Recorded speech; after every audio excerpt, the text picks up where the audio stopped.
추석입니다. 몸과 마음이 바쁘기도 하고 만나는 식구들과 친구들을 생각하면서 또 기대에도 넘칠 텐데요. 지쳐 있을 때에도 기쁠 때에도 우리 곁에 그리고 우리 안에 계시는 하나님을 믿으면서 더욱더 충만한 계절을 보내시고 늘 주님의 평화 안에 거하시는 저와 여러분들이 다 되시기를 간절히 바랍니다. 얼마 전 미국의 보수적인 정치 운동가인 찰리 커크가 유타 대학교에서 암살당하는 일이 발생했습니다. 그는 트럼프의 마가 운동이라고 하죠. Make America Great Again. 미국을 다시 위대하게 만들자는 이 운동을 확산시킨 사람이었습니다.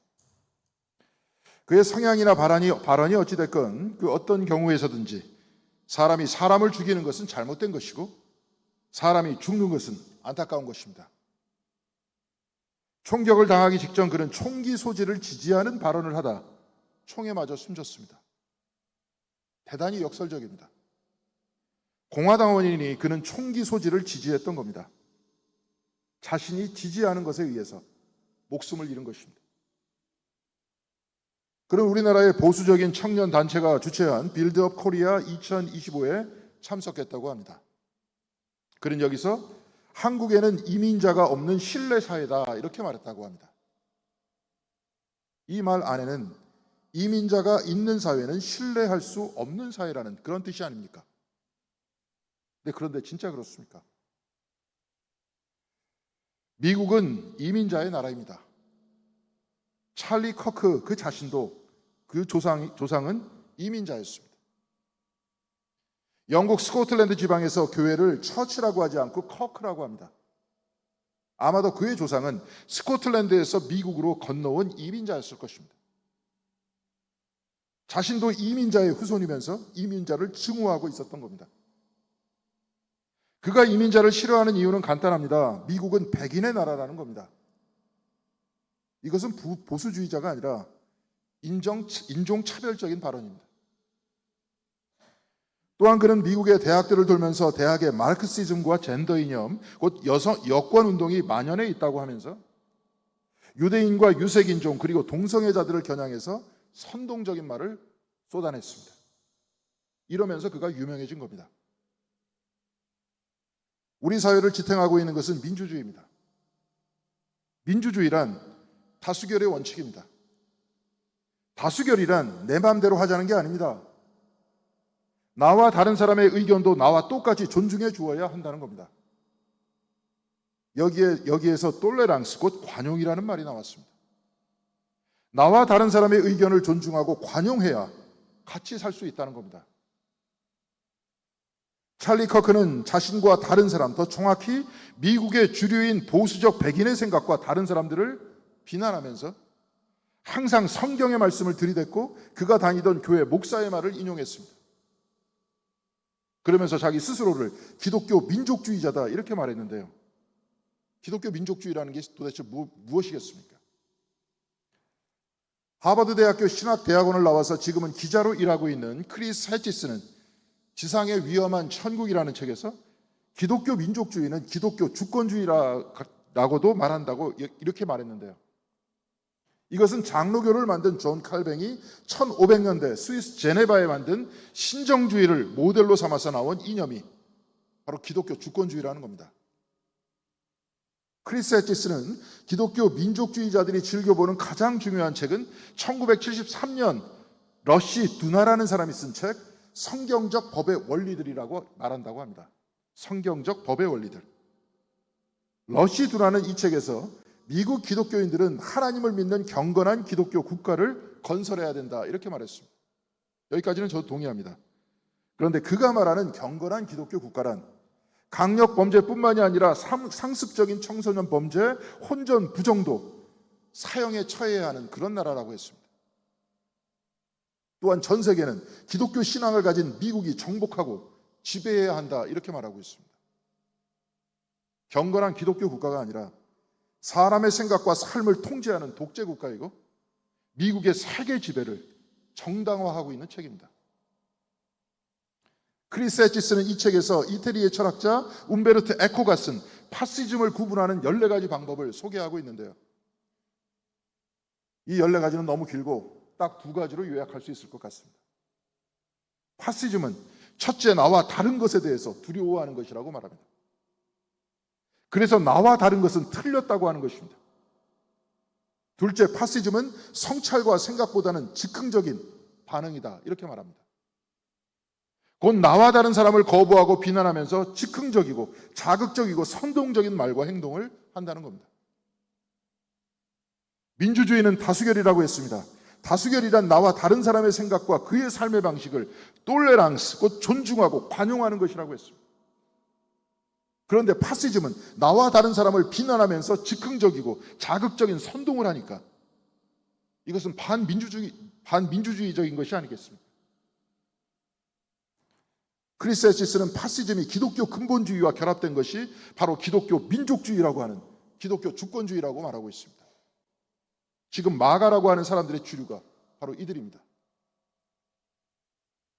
2차 대전을 일으켜서 600만의 유대인을 죽이고 수천만의 민간인들을 죽인 파시즘이 현재 미국을 중심으로 다시 깨어나고 있는 겁니다. 지금 미국과 유럽의 정당에서 그리고 우리나라에서까지도 찰리 커크에 대한 추모 열기가 일어나고 있습니다. 이들은 성서를 인용하면서 자신들과 다른 생각을 가진 사람을 비난하고 있습니다. 그런데 예수께서 나와 다른 사람들, 주류가 아닌 비주류의 사람들, 소수 인종이나 약자나 여성을 증오하셨습니까? 주님께서는 이들을 조롱하라고 가르치셨습니까? 민주주의는 나와 다른 사람을 관용하라는 톨레랑스가 이념이라면 주님께서는 이보다 한 발 더 나아가서 나와 다른 사람을 사랑하라고 가르치시고 그렇게 사셨고 그래서 십자가를 지신 것 아닙니까? 건강하신 예수께서는 병자들과 함께 계셨고 죄인이 아닌 예수께서는 죄인과 같이 계셨습니다. 유대인이셨던 예수께서는 차별당하던 이방인과 같이 계셨고 여성을 차별하던 시대 예수께서는 여성 제자까지 두셨습니다. 최근의 연구에 의하면 막달라 마리아는 제자 중 한 명이었다고 합니다. 그리고 사복음서 전체에서 주님의 부활을 최초로 목격한 사람은 바로 막달라 마리아였다고 증언하고 있습니다. 예수께서는 하나님과 사람 사이의 벽을 허무셨고 사람과 사람의 벽을 허무셨습니다. 하나님과 사람 사이의 벽을 허무는 것이 하나님 사랑이고 사람과 사람의 벽을 허무는 것이 이웃 사랑입니다. 하나님 사랑과 이웃 사랑, 바로 이곳에 하나님 나라가 일어나는 곳이고 우리가 이로 인해서 구원을 받았다고 말하고 있는 것 아닙니까? 오늘 말씀의 제목은 문인가 구렁텅이인가입니다. 문은 여닫을 수 있지만 구렁텅이는 지날 수 없는 벽과 같은 것입니다. 오늘 라사로와 부자의 비유 안에 문과 구렁텅이가 나오는데요. 이것이 무엇인지 오늘 본문 말씀을 통해서 생각해 보도록 하겠습니다. 오늘 우리가 읽은 누가복음의 본문 16장 19절에는 이렇게 기록되어 있습니다. 어떤 부자가 있었는데 그는 자색 옷과 고운 베옷을 입고 날마다 즐겁고 호화롭게 살았다. 자색 옷과 고운 베옷이란 대단히 비싼 옷입니다. 당시 자색은 로마의 상징인 로마의 색깔이었습니다. 요즘에야 자색을 만드는 것은 어렵지 않지만 당시에는 자색을 만들기 위해서 수많은 조개 껍데기를 갈아서 색을 내야 했기 때문에 자색 옷감은 대단히 비싼 옷감이었습니다. 그는 날마다 호화롭게 살았다고 했습니다. 그런데 20절에서 21절까지의 말씀을 보면 그와 정반대의 삶을 살고 있는 사람이 있었습니다. 그런데 그 집 대문 앞에는 나사로라 하는 거지 하나가 헌데투성이의 몸으로 누워서 그 부자의 상에서 떨어지는 부스러기로 배를 채우려고 하였다. 개들까지도 와서 그의 헌데를 핥았다. 주님의 말씀을 들었던 1세기의 유대 사람들은 우리와 같은 생각으로 이 말씀을 이해하지 않았습니다. 당시 사람들의 머리를 지배하고 있었던 세계관은 신명기서 28장의 세계관이었습니다. 신명기 28장 전체는 하나님을 섬기는 사람은 복을 받고 하나님을 떠난 사람을 저주를 받는다고 그렇게 나와 있습니다. 그 속뜻은 하나님을 떠나 살지 말라는 선언이었지만 사람들은 그 뜻을 헤아리지 않고 피상적으로 있는 그대로 그 말씀을 받아들였습니다. 신명기서 28장 35절에는 하나님을 떠난 사람에 대해서 이렇게 말씀하고 있습니다. 주님께서는 당신의 무릎과 발에 당신들이 고칠 수 없는 악성 종기가 나게 하셔서 발바닥으로부터 머리 꼭대기까지 번지게 하실 것입니다. 하나님을 떠난 사람은 이렇게 된다는 겁니다. 예수님의 말씀을 들었던 사람들은 이 말씀을 있는 그대로 받아들이고 살고 있던 사람들이었습니다. 이렇게 되니 부자는 복받은 사람입니다. 그렇지만 가난한 사람은 저주받은 사람입니다. 건강한 부자는 하나님의 복을 받은 사람이고 온몸에 종기가 난 나사로는 하나님의 저주를 받은 사람입니다. 이들은 문을 사이에 두고 완전히 다른 세상 안에서 살고 있었던 겁니다. 부자는 자색 옷을 입고 매일 파티를 즐기고 있었고 나사로는 온몸에 종기가 난 채로 파티에서 나온 음식물 쓰레기로 연명을 했습니다. 당시에는 불결한 짐승이라고 하는 개들이 그의 헌대를 핥았다고 했습니다. 부자와 나사로를 갈라놓았던 그 문은 여닫을 수 있었습니다. 부자가 문을 열었다면 그 문 반대편에 누워있던 나사로를 보고 그를 맞이할 수 있었습니다. 그러나 오늘 말씀에서 부자가 그 문을 열었다는 말씀은 없습니다. 열 수 있었지만 닫혀 있었습니다. 그러니 이 문은 문이 아니고 벽이었던 겁니다. 그런데 주님께서는 오늘 보면 누가복음 16장 22절에서 23절까지 이렇게 말씀하고 있습니다. 그러다가 그 거지는 죽어서 천사들에게 이끌려가서 아브라함의 품에 안기었고 그 부자도 죽어서 묻히었다. 부자가 지옥에서 고통을 당하다가 눈을 들어서 보니 멀리 아브라함이 보이고 그의 품에 나사로가 있었다. 부자가 복받은 사람이라면 부자가 하늘에 갔을 것이고 가난이 하나님의 저주라면 나사로가 지옥에 가야 됐을 것입니다.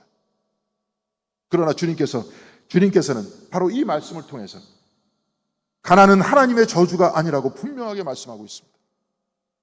또한 부요함도 하나님께서 내려주신 복이 아니라고 말씀하고 있습니다.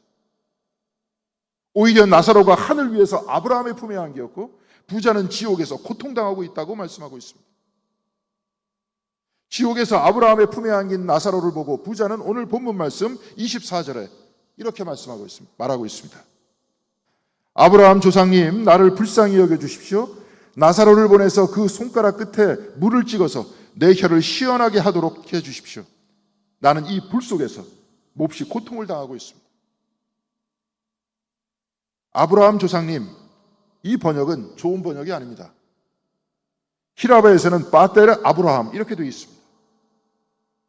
아버지 아브라함이시여 이렇게 번역되어야지 맞습니다. 아버지 아브라함이라고 불렀다고 말하는 것은 그는 경건한 신앙인이었다는 겁니다. 부자는 지옥의 불길이 너무 고통스러워 아브라함에게 나사로를 시켜서 자기 입에 물을 찍어달라고 부탁합니다.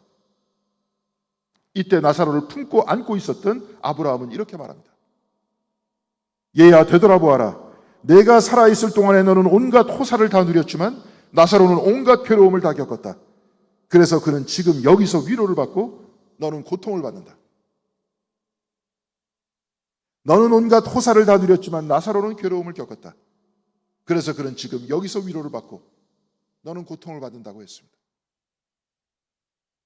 이 말씀을 피상적으로 읽으면 삶이 역전됐다 이렇게 읽을 수 있습니다. 그러나 말씀은 이보다 훨씬 더 깊은 곳으로 우리를 데리고 갑니다. 26절에 아브라함은 이렇게 말합니다. 우리와 너희 사이에는 큰 구렁텅이가 가로놓여 있어서 여기서 너희에게로 건너가고자 해도 갈 수 없고 거기에서 우리에게로 건너올 수도 없다. 생전에 부자와 나사로를 가로막고 있었던 것은 문이었습니다. 그러나 문은 구렁텅이가 아니었습니다. 부자와 나사로 사이에 문이 있었다면 열면 됩니다. 그러나 부자는 그 문을 구렁텅이처럼 여겼습니다. 절대 열지 않았다는 겁니다. 이렇게 문이 열려지지 않았던 이유는 무엇입니까?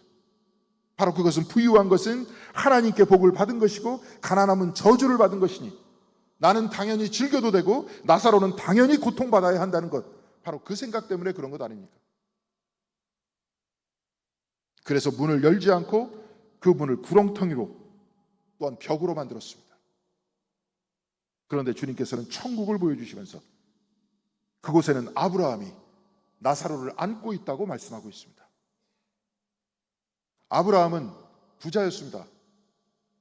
창세기 13장 2절을 보면 이집트를 떠난 아브라함은 집 짐승과 은과 금이 많은 부자가 되었다, 이렇게 기록하고 있고, 재산이 하도 많아지자 아브라함과 하인의 조카인 아브라함의 하인이 조카인 루세 하인과 다투게 됐습니다. 그래서 같은 장소에서 살기 어려워져서 재산을 반으로 나누어서 각기 자기 장소에서 살자고 그렇게 말했습니다. 그리고 아브라함은 175세까지 살았다고 성서는 기록하고 있습니다. 한마디로 건강한 사람이었다는 것 아닙니까? 주님께서는 천국은 아브라함이 나사로를 안고 있는 곳이라고 했습니다. 정상인이고 건강한 아브라함이 가난하고 종기가 난 나사로를 안고 있는 나라가 바로 천국이라는 겁니다. 주님께서는 천국을 하나님이 베푸신 잔치자리라고 하시면서 초대한 사람이 오지 않자 누가복음 14장 21절에 이렇게 말씀하고 계십니다. 어서 시내의 거리와 골목으로 나아가서 가난한 사람들과 지체에 장애가 있는 사람과 눈먼 사람들과 다리 저는 사람들을 이리로 데려오너라. 천국은 차별이 없이 모두가 하나님이 차려준 잔치의 음식을 먹고 즐거워하는 곳이라는 것 아닙니까? 우리는 다른 사람을 타자라고 말합니다. 그리고 신학적으로 하나님을 타자 중에서 완전히 다른 절대 타자다, 이렇게 말합니다. 왜냐하면 하나님과 인간은 전적으로 다르기 때문에 그렇습니다. 하나님은 영원하시고 인간은 한계가 있습니다. 하나님은 완전하시고 인간은 불완전합니다. 하나님은 죄가 없고 인간은 죄가 있습니다. 그러나 예수 그리스도께서는 하나님과 인간을 화해시켰습니다. 전적으로 다른 하나님과 완전히 다른 인간을 하나로 만들으셔서 죽을 수밖에 없는 인간에게 영생을 주셨다. 바로 이것이 우리의 신앙 고백이 아닙니까? 그래서 유한한 인간이 무한한 하나님에 참여하는 것, 바로 그것이 천국이라고 우리는 말하고 있는 것 아닙니까? 예수께서는 또한 서로 사랑하라 하시면서 서로 하나 되라 하셨습니다. 하나님이 나사로를 안고 있듯 나누고 사랑하고 품으라 하십니다. 하나님 나라는 벽을 만들어 나누어지는 나라. 그래서 벽 너머의 사람을 저주하고 증오하는 것이 아닌 벽을 문으로 만들고 소통하고 화해하고 받아들이고 심지어 앉는 나라라고 그렇게 말씀하고 계시는 것이 아니겠습니까? 부자는 아브라함의 품에 안긴 나사로를 보면서 바라건대 그의 손에 물을 찍어 자기의 혀를 적셔달라고 말합니다. 그러나 하늘 위 아브라함은 이렇게 대답합니다. 이해야 되돌아보아라. 내가 살아있을 동안에 너는 온갖 호사를 다 누렸지만 나사로는 온갖 괴로움을 다 겪었다. 그래서 그는 지금 여기서 위로를 받고 너는 고통을 받는다. 이 말은 인과응보적 보복의 말씀이 아닙니다. 불구덩이 속에서 괴로워하며 입에 물을 찍어달라고 말했던 그 고통은 바로 나사로가 문 밖에 있으면서 당하고 있었던 바로 그 고통이라는 말씀입니다. 부자는 하나님 나라에 하나님의 복을 받은 사람이고 가난한 사람은 하나님의 저주를 받은 사람이라는 이 차별적인 생각은 그 차별당하는 사람에게 지옥과 같은 고통을 안겨주는 것이라는 그 말씀이 아닙니까? 역사적으로 백인에 의해 흑인과 유색인종이, 독일인에 의해 유대인이, 지금은 유대인에 의해 팔레스타인 사람들이 이 지옥과 같은 고통을 견디어내고 있다는 건 아니겠습니까? 그들은 문 밖에 있습니다. 그러나 문은 열리지 않았고 오히려 차별과 증오가 그들을 홀로코스트와 같은 지옥을 안겨주지 않았습니다. 주님께서는 하나님 나라는 아브라함이 나사로를 안고 있는 나라라고 하셨습니다. 하나님 나라는 부자와 가난한 자가 한 곳에 모여 음식을 나누는 곳이고 나병 환자와 피부병 환자가 치유를 받고 거룩한 예배에 참여하는 곳이라고 했습니다. 천국은 성인 남성들만 들어가는 곳이 아니고 오히려 어린아이가 먼저 들어가는 곳이라고 하셨습니다. 또한 주님께서는 이방인 백부장이 주님 앞에 무릎을 꿇고 하인을 고쳐달라 했을 때 주님께서는 가서 고쳐주겠다 하셨습니다. 이때 그 이방인은 저는 주님을 내 집에 모셔드릴 만한 자격이 없습니다. 그래서 내가 주님께로 나아올 엄두도 못 냈습니다. 그저 말씀만 하셔서 내 종을 낫게 해주십시오, 이렇게 말했습니다. 이 말을 들으신 주님께서 놀랍게 여기시면서 이렇게 말씀하셨습니다. 내가 너희에게 말한다. 나는 이스라엘 사람 가운데서는 아직 이런 믿음을 본 일이 없다. 주님께서는 이방인이 오히려 가장 큰 믿음을 가진 사람이라고 그렇게 말씀하셨습니다. 예수께서는 인종으로 피부 색깔로 사람을 판단하지 않으셨습니다. 그 누구나 하나님을 믿을 수 있고 그가 유대인이라고 하여 더 큰 믿음을 가진 것이 아니라고 말씀하고 계신 것 아닙니까? 그 나라는 구렁텅이에 의해 나누어진 나라가 아니고 문을 열고 환대하는 나라라고 주님께서 말씀하십니다.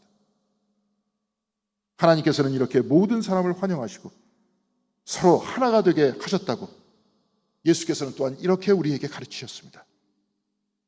그래서 오늘 우리가 읽었던 구약성경 시편 146편 6절에서 8절 말씀에서 하나님에 대한 선포는 이렇게 나오고 있습니다. 주님은 하늘과 땅과 바닷속에 있는 모든 것을 지으시고 영원히 신의를 지키시며 억눌린 사람을 위해 공의로 재판하시고 굶주린 사람에게 먹을 것을 주시며 감옥에 갇힌 죄수들을 석방하여 주시고 눈먼 사람에게 눈을 뜨게 해주시고 낮은 곳에 있는 사람을 일으켜 세우시는 분이시다. 부자는 여닫을 수 있는 문을 구렁텅이로 여기고 너는 너 나는 나 너는 저주받은 사람 나는 복받은 사람이라고 생각하고 있었지만 하나님께서는 모든 것을 지으셨고 모두에게 영원히 신의를 지키신다고 그렇게 시편은 말씀하고 있습니다. 세상은 하나님께서 세상 모든 사람들과 피조물들이 서로 화해하고 화합하는 곳입니다. 하나님께서 만드신 피조물들의 집이 이 세상이지만 사람들은 끊임없이 벽과 구렁텅이를 만들어서 차별하고 증오하고 밀어내고 있지 않습니까? 오늘 본문에서 주님께서는 아브라함이 안고 있는 나사로를 보여주셨습니다. 부자의 고통과 나사로의 고통을 보여주시면서 차별당하고 무시당하고 억압당하고 나눠지는 그 고통을 또한 우리에게 보여주십니다. 그래서 오늘 부자와 나사로의 이야기를 통해서 나누어질 때, 갈등할 때 지옥과 같은 고통이 일어나지만 하나 될 때 천국의 평화가 이루어진다고 우리에게 전하고 계신 것 아닙니까? 사랑하는 성도 여러분, 지금 우리는 나와 다른 사람을 향해서 문을 열고 있습니다. 아니면 구렁텅이를 만들고 있습니다. 누군가를 차별하여 벽을 만든다면 그 마음은 마치 굶주린 나사로가 온몸에 종기가 나 개들이 와서 그 종기를 핥는 것과 같이 지옥의 불덩어리에 떨어진 사람이 혓바닥이라도 적셔달라고 말하는 것과 같은 엄청난 고통을 안겨주는 것이라고 오늘 주님께서는 우리에게 말씀하고 계십니다. 그러나 오늘 이 세상은 문을 구렁텅이로 만들고 문을 벽으로 만들고 있습니다. 나보다 약한 사람, 나와 다른 사람을 차별하고 증오하는 세력들이 점점 더 힘을 얻고 있습니다. 슬프게도 이들은 교회를 매개로 그 힘을 확산시키고 있습니다. 이럴 때일수록 우리는 다시 주님의 말씀으로 되돌아가야 하지 않겠습니까? 천국은 아브라함이 나사로를 안고 있는 곳입니다. 부자가 가난한 사람을 품고 있는 곳입니다. 강자가 약자를 품고 서로 다른 사람들이 관용하는 것을 넘어서 서로 사랑하는 곳입니다. 그래서 천국은 문 밖에 쓰러져 있는 나사로에게 문을 여는 곳입니다. 우리가 문을 열 때, 그래서 서로 다른 사람과 화해하고 서로 사랑할 때 그곳에 천국이 이루어진다고 주님께서는 우리에게 오늘 말씀하고 계신 것입니다. 사랑하는 성도 여러분, 이제 우리도 다름을 향해 문을 열어야 합니다. 나와 다른 사람과 말하기 시작해야 합니다. 시편 146편 6절의 말씀과 같이 모든 것을 지으신 주 하나님을 믿고 모두가 하나님으로부터 나온 소중한 사람들이니 모두 다 하나님의 아들, 딸들이라고 고백하면서 서로가 서로를 환대하고 사랑해야 하는 것 아니겠습니까? 사랑하는 성도 여러분, 우리는 지금 어두운 시대를 지나고 있습니다. 문을 구렁텅이로 만드는 시대에 우리가 살고 있습니다. 그러나 어두운 시대일수록 더욱더 주님의 말씀을 읽고 깊이 묵상하면서 우리는 구렁텅이를 메꾸고 문을 만들어야 할 것입니다. 이사야서 2장 4절의 말씀과 같이 칼을 쳐서 보습을 만들고 창을 쳐서 낫을 만들어야 합니다. 이사야가 오늘아 야곱 족속아 주님의 빛 가운데로 걸어가자라고 선포했듯이 주님의 빛으로 주님의 말씀으로 주님께서 걸어가신 그 길의 한복판으로 이제 우리는 걸어가야 하는 것입니다. 그래서 이 혼돈의 시대, 점점 더 이기적이 되어가는 이 시대를 이겨내고 이제 주님의 제자로서 우리가 우리의 말과 행동을 하나님 나라를 선포하는데 온 힘을 다해 바치고 그 나라 안에서 차별 없이 환대하고 사랑하면서 살아가는 저와 여러분들 모두가 되시고 이 공동교회가 되시길 주님의 이름으로 간절히 기원드리겠습니다. 기도하시겠습니다.